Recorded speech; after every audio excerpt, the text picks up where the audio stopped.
আশা করি সবাই অনেক ভালো আছেন। আমরা আলহামদুলিল্লাহ ভালো আছি। নতুন আরেকটি রেসিপি নিয়ে আপনাদের সামনে হাজির হলাম। আশা করি আজকের রেসিপিটি আপনাদের ভালো লাগবে। আমি বুটের ডাল নিয়েছি আর কিছু গরুর মাংস নিয়েছি ছোটো ছোটো করে কেটে। আজকে একটু কাবাব বানানোর জন্য এটা নিয়েছি। তা এটা আমি সব মশলা দিয়ে এটা সিদ্ধ করব। তো 1 চামচ রসুন বাটা, আদা বাটা 1 চামচ, জিরা বাটা 1 চামচ, এখানে তেজপাতা, দারচিনি, এলাচ, গরম মশলা সব একসঙ্গে করে আমি দিয়ে দিলাম।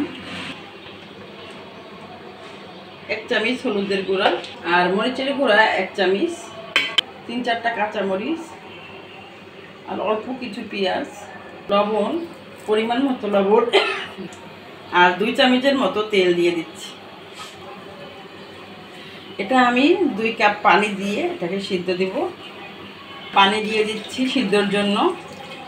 এই পানিতে যদি সিদ্ধ না হয় তাহলে আমি পরে আবার পানি কিছু অ্যাড করব। দিয়ে দিলাম আর আমি ঢাকনা দিয়ে এটাকে ঢেকে দিব।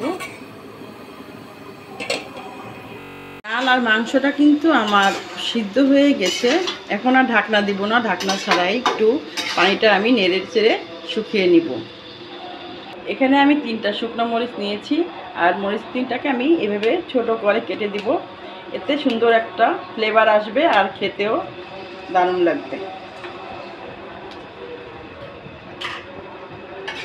নেড়ে দিচ্ছি।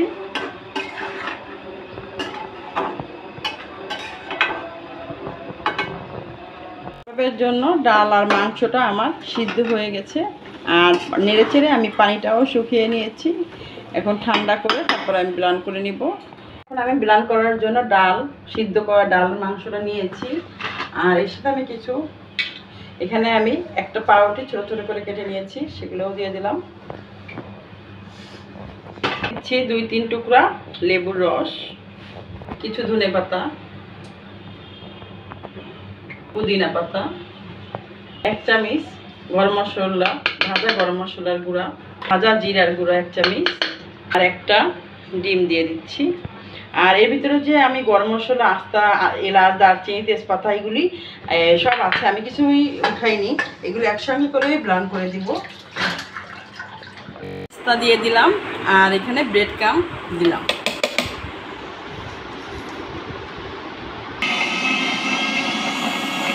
এখন সুন্দর করে সব মিক্সড করে নিচ্ছি ভাপ দিয়ে ভালো করে।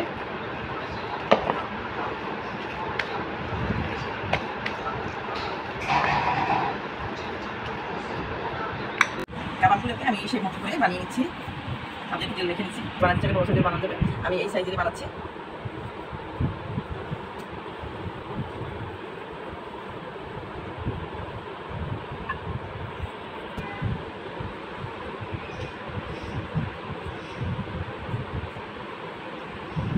এভাবে বানিয়ে আমি ফ্রিজে প্রয়োজন করে কিছুদিন রাখবো। বাচ্চাদের যখন খেতে ইচ্ছে করবে তখন আমি ফ্রিজ থেকে বের করে ডিমের ভিতর করিয়ে ভেজে দিব। কাবাবগুলি সবগুলি আমি বানিয়ে নিয়েছি। এখন আমি একটা ফ্রাই প্যান চুলায় বসিয়ে তেল দিয়ে, পর্যাপ্ত পরিমাণ তেল দিয়ে আমি ভেজে নিচ্ছি।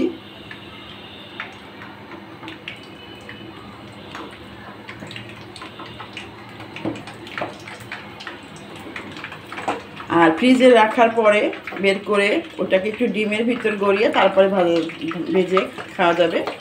আমি এখনই বানিয়েছি তাই আমি ডিম দিয়ে কী করলাম, গড়ালাম না।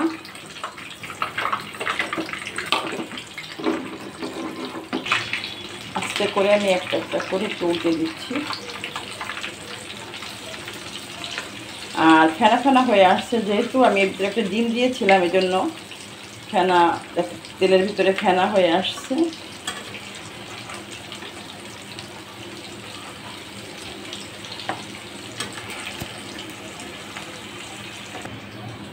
ভাজা হয়ে গেছে, আমি উঠায় নিচ্ছি একটা একটা করে।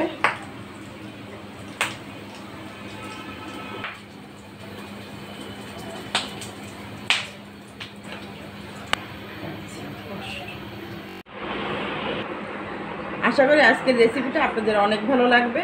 আর ভালো লেগে থাকলে অবশ্যই লাইক, কমেন্ট, শেয়ার করবেন। সবাই ভালো থাকবেন, সুস্থ থাকবেন, নিরাপদে থাকবেন। আমার চ্যানেলটি সাবস্ক্রাইব করবেন। আল্লাহ হাফেজ।